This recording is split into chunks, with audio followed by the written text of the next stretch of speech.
നേതാവ് V D Satheesan എപ്പോഴും പറയുന്ന ഒരു കാര്യമുണ്ട്. അതായത് ഒരു ഫോട്ടോ എന്നും വെച്ച് ആരെയും വിധിക്കാൻ നിൽക്കരുത്. ഒരു ഫോട്ടോ വെച്ചിട്ട് ഒരു വിഷയത്തെ ആരോപണം ഉയർത്തിക്കൊണ്ടുവരരുതെന്ന്. പക്ഷേ ഇവിടെ സംഭവിച്ചത് എന്താണ്? ഫോട്ടോ വെച്ചുള്ള ആരോപണം എന്നത് ഉയർത്തിക്കൊണ്ടുവന്നു എന്നുള്ളത് ശരിയാണ്. പക്ഷേ ആ ഫോട്ടോ വെച്ചുള്ള ആരോപണം അതേ മട്ടിൽ തിരിച്ചടിച്ചു. മുഖ്യമന്ത്രി തന്നെ ഈ സോണിയാഗാന്ധിക്കൊപ്പം ഈ പോറ്റി നിൽക്കുന്നത് എങ്ങനെ എന്നുള്ള ചോദ്യം ഉന്നയിക്കുന്നതോടെ കോൺഗ്രസ് നേതൃത്വം കുറച്ച് പതറിയോ എന്നെനിക്ക് സംശയമുണ്ട്. കാരണം അടൂർ പ്രകാശ് ആ കാര്യത്തെ വിശദീകരിക്കുന്നത് കണ്ടപ്പോൾ ആ കാര്യത്തിൽ എനിക്ക് സംശയമൊന്നുമില്ല. കാരണം ഈ UDF കൺവീനർ അതിനെ വിശദീകരിക്കുന്നത് എനിക്കറിയില്ല, ഞാൻ പോറ്റി വിളിച്ചപ്പോൾ പോയതാണ് എന്നാണ്. ഞാനല്ല അവിടെ അത്തരത്തിലൊരു അപ്പോയിൻമെൻ്റ് എടുത്തു കൊടുത്തത്, പോറ്റി വിളിച്ചപ്പോൾ പോയി എന്ന് പറയാൻ തക്കവണ്ണം സോണിയാഗാന്ധിയുടെ അടുത്ത് അത്ര നിസ്സാരമായി ഈ കാര്യങ്ങൾ കൈകാര്യം ചെയ്യാൻ പറ്റുന്ന ആളാണോ പോറ്റി? അല്ലെങ്കിൽ ആ നിലയ്ക്കുള്ള ഇടപെടൽ ആരാണ് നടത്തിയത്? ഇത് ന്യായമായ ചോദ്യമല്ലേ?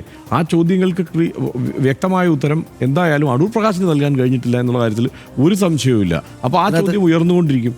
ഇതിനകത്ത് ഹർഷ, അതായത് നമ്മളിപ്പോൾ പറയുമ്പോൾ എല്ലാം പറഞ്ഞല്ലോ, അതായത് ഈ ഗായത്രി ബാബു എന്ന് പറയുന്ന CPM-ൻ്റെ കൗൺസിലറായിരുന്ന ആൾ, അവർ സോണിയാഗാന്ധിക്ക് നേരിട്ട് ബന്ധമുണ്ട് എന്ന ഒരു വീഡിയോ, ഇങ്ങനൊരു ബന്ധം സോണിയാഗാന്ധിക്ക് എന്തിനായിരുന്നു എന്ന് പറഞ്ഞിട്ടൊരു വീഡിയോ, അതെനിക്ക് തോന്നുന്നു പാർട്ടി സർക്കിൾ അവർ പറയുന്നത് സോണിയാഗാന്ധിക്ക് അലക്സാൻഡ്രിയ എന്നൊരു സഹോദരിയുണ്ട്. ഈ അലക്സാൻഡ്രിയ എന്ന സഹോദരി ഇറ്റലിയിലെ അറിയപ്പെടുന്ന പുരാവസ്തു വ്യാപാരിയാണ് എന്നൊക്കെ പറഞ്ഞ് കണക്ട് ചെയ്തിരിക്കുകയാണ്. ഞാൻ പറയുന്നത്, ഞാൻ എത്തിനിക്ക, ഗണപതി എന്നീ പേരിൽ ഇവർക്ക് ഇറ്റലിയിൽ 2 കടകളുണ്ട്. ഇതിൽ ഗണപതി എന്ന കടയിൽ വിൽക്കുന്ന ദൈവിക സ്വഭാവമുള്ള പൗരാണിക വസ്തുക്കളാണ് എന്നൊക്കെ പറഞ്ഞിട്ട് കോൺഗ്രസ് അധികാരത്തിലിരിക്കുന്ന 2007 മുതൽ അതീവ സുരക്ഷയുള്ള സോണിയാഗാന്ധിൻ്റെ വീടിൻ്റെ അടുക്കള വരെ കയറാൻ ഇവർക്ക് പറ്റിയിട്ടുണ്ട്. പോറ്റിയത് സോണിയ സ്വർണം പോയത് ഇറ്റലിക്ക് എന്നൊക്കെ പറഞ്ഞ് അവരിട്ടിരിക്കുകയാണ്. ഞാനിത് ഏതെങ്കിലും ഒരു CPM-കാരൻ്റെ സോഷ്യൽ മീഡിയ ഹാൻഡിലാണെങ്കിൽ ഞാനത് ഇവിടെ പറയില്ലായിരുന്നു.